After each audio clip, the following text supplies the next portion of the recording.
What's going on, guys? It's Tony with Urban Girl Scout Media, living the dream as always. Coming to you today to do an off the rails on recent world events. I guess I should say recent events here in the country, but we are going to today talk about something incredibly sensitive, incredibly important in my opinion as well. And what I would encourage before I get started is that if you are not going to listen to this entire episode of Off the Rails, get the fuck out now. This is going to be a sensitive one, boys and girls. I'm going to talk about Garrett Foster today. I'm going to give you guys a quick story on what's going on, and I'm going to give you my opinion. You're going to be surprised with what I have to say. So first, Garrett Foster. He's a young man who was shot during a Black Lives Matter protest in Austin, Texas, by, I believe the man's last name was Perry. I don't remember his first name. During a Black Lives Matter protest, Garrett Foster was killed. So, some other facts to throw in here. Garrett Foster, which I do have some images on the screen, showed up wearing a little bit of tactical body armor and carrying an AK-47. There's also a news video clip of him. It's ironic that it happened the night of, because there's a news video clip of him being interviewed by the news, I guess, like an hour or so before all this goes down. And the reports right now are that the guy, Perry, who shot Garrett Foster, was an Uber driver working. There's apparently receipts to prove this. And Garrett, along with the crowd, were surrounding this guy's vehicle, perhaps being threatening. Very tough to tell from the video of it, and it's on this particular topic of whether or not Garrett Foster and this guy Perry, what the actual interaction was. A lot of the storyline right now is that Garrett Foster pointed his AK-47 at the Uber driver. And that's when all hell broke loose, basically. So, that's the story. Garrett Foster was killed. I believe this happened at the end of July. A lot of memorials, a lot of talk, a lot of news coverage. I've actually tried, before I go into anything opinionated on this, I actually went through and watched, I think KSAT and KVUE are Austin, Texas news channels. I watched the coverage on those, as well as right and left news coverage. I've watched probably a few hours now of just varying coverage on this Garrett Foster issue, because I wanted to see what were the similarities that were being discussed. For the most part, and I say for the most part because there is a small fraction of news sources that have made it a point that a majority of the stories are coming out saying this, but for the most part, the belief is that Garrett pointed the gun, his AK-47, at the Uber driver first. I don't have video proof of that. I'm going on what the news is reporting. That's important here because a lot of people are putting Garrett in one light or another because of it, because of his actions here. So let me shift now into my opinion. First off, this would be a good time, if you haven't already seen the news interview that Garrett Foster had the night of, before he got shot. If you've not seen it, this is a good time to go and watch it. Because that is a big piece of why I feel the way I do. Garrett Foster is not a hero, guys. He's not a victim. He's not a hero. He's not a bad guy either. He is just another person that made a decision and has to live with it.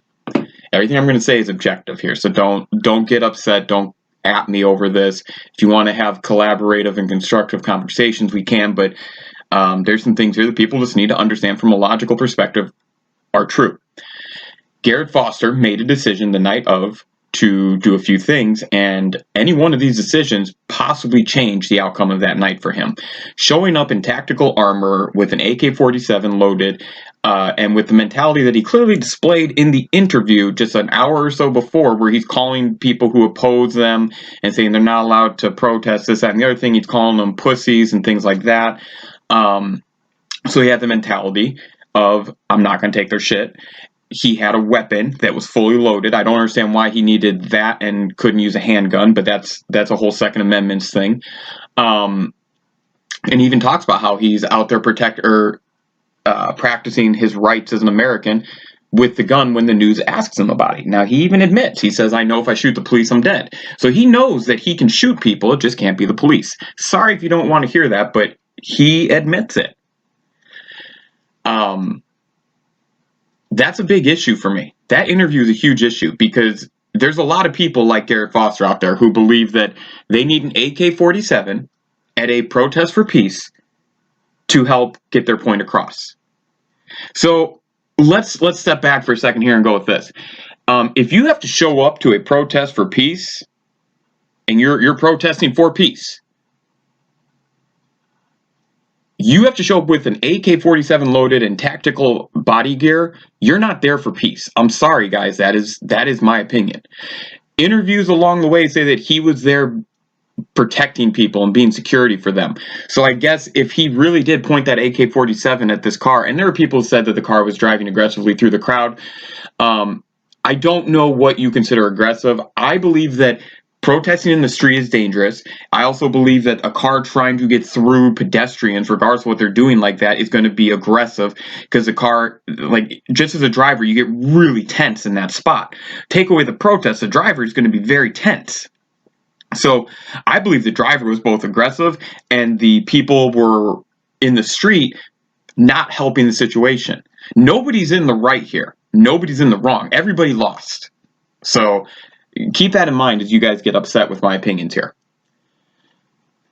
Now, let's go to what I said just a few minutes ago, where if Garrett Foster does one of just a few things differently, he may be alive today. And remember, he was engaged to a African-American girl.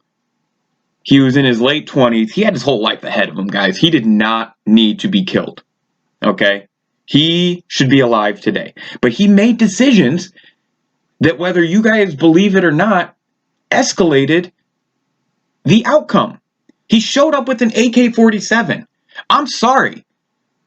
But I believe the guy's name I'm searching here is Daniel Perry. If Daniel Perry only gets one shot in on Garrett Foster and maims him, doesn't kill him, and Garrett Foster opens fire with that AK-47, do you think he's only hitting Daniel Perry? Now here's the other issue. Garrett Foster, assuming that all these news stories are correct, if new information comes out, I reserve the right to revise my opinion. If a video comes out that Garrett Foster walks up and just gets blasted, doesn't even have his gun pointed anywhere but the ground, then I'll change my opinion here. But he pointed a gun at another person. That person, Daniel Perry, happened to be an Army sergeant who was working for a rideshare company, and the receipts apparently show it. He was working for Uber. He's doing his job. And then he has this dude in tactical gear with an AK-47 pointed at him. What is he supposed to do? You tell me. What is Daniel Perry supposed to do at that moment? Daniel Perry has every right to defend himself. And I'm sorry, but if Daniel Perry, in that moment, with an AK-47 pointed at him, does not have the right to defend himself, then you gotta explain to me when he does. Don't use he was driving aggressively. There are reports both ways on that. I'm going to give the benefit of the doubt to the pedestrians that they were intimidated by the car because of the size and because of the because of the ability for that car to do so much damage to the pedestrians. But then you have to give that same respect of fear to Daniel Perry when Garrett Foster points an AK-47 at him. There's also proof in these videos that Daniel Perry, while working for a rideshare, was being surrounded by these people. And he is an Army sergeant, so he is trained in situations where if it gets out of control, you have to react and you have to make a decision. Now, this dude with the rainbow hair that the Now This page interviewed, and he said, well, I didn't see who fired first, and I didn't see that. And like, I'm sorry, but that is not the kind of witness I want. I want someone a little more impartial. Here's where I'm going to really lay it on you guys. I don't need protests. I don't need Black Lives Matter. I don't need Antifa. I don't need any of that stuff to tell me when something is right or wrong. I do something that a lot of people are scared to do on their own, and that is think for myself. I personally believe that equality is not this complicated. I personally believe that people create barriers and levels and all kinds of challenges to equality because they actually don't want it. I believe that people don't want to talk about equality. And I believe that a lot of people lately are going out to these protests wearing tactical gear, and it's not just Garrett Foster, guys. There's people doing it. They're wearing tactical gear and showing up with weapons, and I believe they're doing it for the wrong reasons. They're doing it because they feel quote-unquote powerful. Garrett Foster showed up to a protest for peace with an AK-47 under the ruse that he was going to be protecting people. And an interview that he does shortly before he's killed, he's calling the people that he's there to protest against pussies and all these things. I'm sorry, but Garrett Foster is just as guilty as anyone else in this matter of why he's dead. He instigated it. He was not there for peace. He was not there for equality. He can say, well, I was in a mixed race relationship and I want to show my support. That's great. You don't need to show up with weapons. Simple as that. And for all of you pro-Second Amendment right people who, I have the right to bear arms, do you guys realize that in the 60s, all those people that you call hippies and beatniks and all that, they showed up to protest and they generally didn't have guns? You do realize that, right? You do realize that because this guy carried an AK-47 to a protest for peace, he automatically was not bringing peace to it. There's all these jabronis online, well, he was going to be our security. He couldn't save himself. And I'm sorry, but if you point a gun at another person, you have put that person in a spot where they have to make a decision. And you cannot be upset with the outcome. Garrett Foster is not a police officer. He is not a victim. He is not a hero. He's not a bad guy either. He is a human that was in a high emotional, high stress, high volatile situation.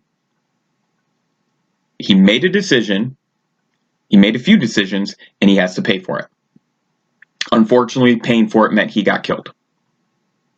I do not like the fact that he's dead. I don't have sympathy for him because, again, he showed up in tactical gear, AK-47, armed, calling these people all kinds of names, and I am on his side with the movement.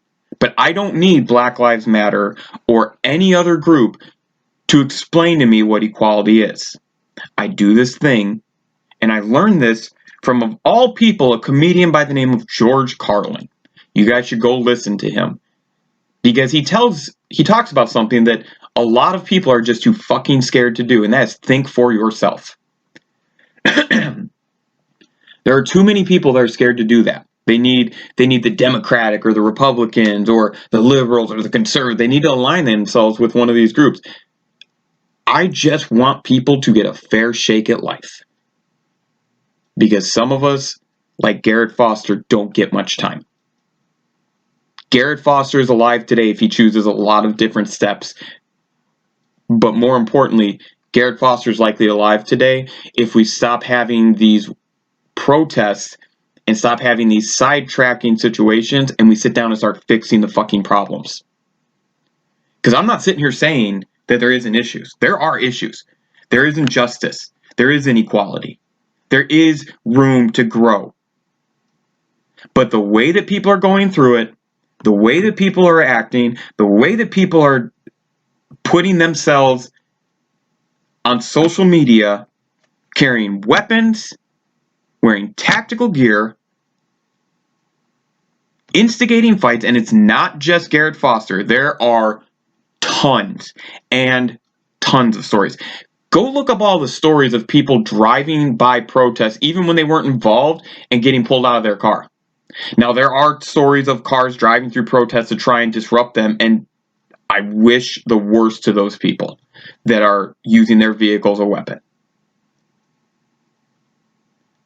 On the same token, maybe we shouldn't be protesting in all these major streets, but that's another day, another story, because I think that's too situational. So to sum up this long, controversial topic, Garrett Foster, I have no sympathy for him, but I feel bad for him, right? So that's kind of contradictory. I don't like the fact that he's dead, but he made decisions that led to it. Even if he didn't point the gun first, he brought an AK-47 to a peaceful protest.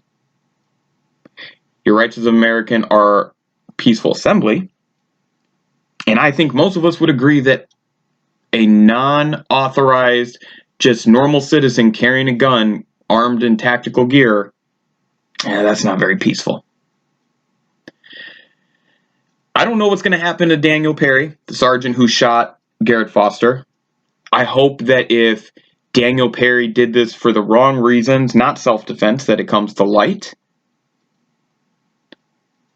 And I also hope that he's able to live with whatever happens, because this is, like, even if you agree or disagree with what happened, Daniel Perry still has to live with this for the rest of his life. That's important to note. I think the Second Amendment got us to this spot. People misinterpret it. Hell, if you as a person feel the need to walk outside of your home in America and carry an AK-47, you need to review a lot of things about your life. You really do. Sorry, I have fought with friends and family over the Second Amendment. I think Garrett Foster, even without the whole getting shot thing, the fact that he showed up to a protest with an AK-47 like that, I consider him a coward just for doing that. He could have shown up with a handgun and been just as fine. The AK-47 is the equivalent of the guys who get the huge truck, even though they don't live in the country and all that, the small penis innuendo. I feel terrible that Garrett Foster's dead. I really do. I wish that the bullets would have just hurt him, maybe knocked him unconscious, but he'd be alive. I really wish that. But I think that Second Amendment got us here. I think the fact that people want to be part of the cause, but they don't want to help the cause. They just want to be involved. It goes back to my motto. I don't have to be right. We have to get it right. That's my concern. That's why I don't need Black Lives Matter. I don't need these things, because I just want us to get it right. I want people of all race, religion, sexual orientation, I want everyone to get a fair shake. That's what I'm looking for here. I know that's big time dreaming. That's big time dreaming for me to think that all people are given a fair chance at anything, and it's based on their contributions to that, not the way they look. I don't know. Maybe I'm just too logical. Now, I want to wrap this up with something just a little bit more positive here. I do encourage everybody to take this Garrett Foster moment and learn from it. And there's a few things to learn. One, the gun situation. I think I've made that clear. Two, Garrett Foster was fighting for the right cause. Think about that. He really was. And I'm proud that he was, in theory, willing to lay his life on the line for it. That's a big deal. Now, I think the way that he handled himself, not the best way, but that's a different situation. But there are a lot of people like Garrett Foster out there right now. They're mad. They're sick and tired of this bullshit. I'm sick and tired of it too. I'm not going to go to a protest carrying a gun. But there's a lot of Garrett Fosters out there. And what I would say is we need to respect the fact that people are tired of the injustice and figure out how to fix it before there are more people dead like Garrett Foster. I guarantee you, if you could have given him a preview into the next 24 hours of his life, he would not have gone to that protest that night carrying a gun. Tactical gear, might not have even gone to the damn protest. Because I think when you step back and you look at what do we want to accomplish, what's the actual price of it, and what are the actions that we are doing right now helping or hurting that cause, I think Garrett Foster would probably step back and say, shit, man, I didn't help. And I guarantee you, he did not want to lose his life at the age of 28 this way. I truly feel bad for his family because they didn't make those decisions for him. At least not that I know of. It's not like his fiance said, hey, show up with a gun and point it at someone. I feel terrible for her. All the stories are, and when tragic things happen like this, you hear about, you hear only the good things, but there's a lot of reports that those two are really a special couple, that they were really good together. And as someone who's in a really good relationship and who feels like he has his best life partner available, I feel for her. I feel for the families. I feel for the close friends of Garrett Foster. I feel for the people who were there that night. Because they did not make those decisions, but they're paying the price for Garrett Foster's decisions today. Now, I did wait. Today's October. Today's August 8th. I did wait quite a while to put this together. The initial reports, I didn't feel like I was getting enough information. And then as more stuff comes out, I felt more confused. Because I'm not happy this guy's dead. I have no sympathy for the outcome based on his actions. But, damn, I wish this guy wasn't dead. I really do. I mean, it's awful. It is absolutely awful the way that this turned out. What makes it worse is that I think a lot of people are going to take this and politicize it and turn it into something about the movement when this was a white-on-white issue. These were two white guys. Daniel Perry's white. These guys shot and pointed guns at one another. And I don't think it had anything to do with Black Lives Matter. Now, maybe Daniel Perry's social media page will come out and there's all kinds of pro-KKK comments and all that. I don't know. I don't care right now. I'm not going to worry about that until it's actually reported on. But I don't know what to tell you guys, man. This shit's going to keep happening. This shit is going to keep happening so long as the Garrett Fosters who are out there and frustrated and feel helpless feel like that's what they have to do. My guess, Garrett Foster saw some people get ran over by cars or hit by cars, saw protesters attacked, and he wasn't going to let that happen to people he wanted to protest with. So there is probably some good to it. But I think he went from 0 to 60 by carrying an automatic rifle. Kind of proves my point about Second Amendment being a little absurd. And I think it proves a lot of points that as a country, we're very selfish. We only think about how we are going to benefit. We don't think about how the country can benefit, how we can grow. We have a lot of smart people, man. We have a lot of smart people. And if we would just let them get together, both sides of the aisle, let them get together, make them work some shit out, I think that we could make things a lot better and we wouldn't have more Garrett Foster death on our hands. That's all I got. I hope you guys took the time to listen to this whole thing because there's a lot that I covered. And yeah, that's it. I mean, to the family, my condolences. I hope that people learn some lessons from this, though, and that people stop showing up and using guns. Show up and use your words. Don't use weapons. Thanks, guys.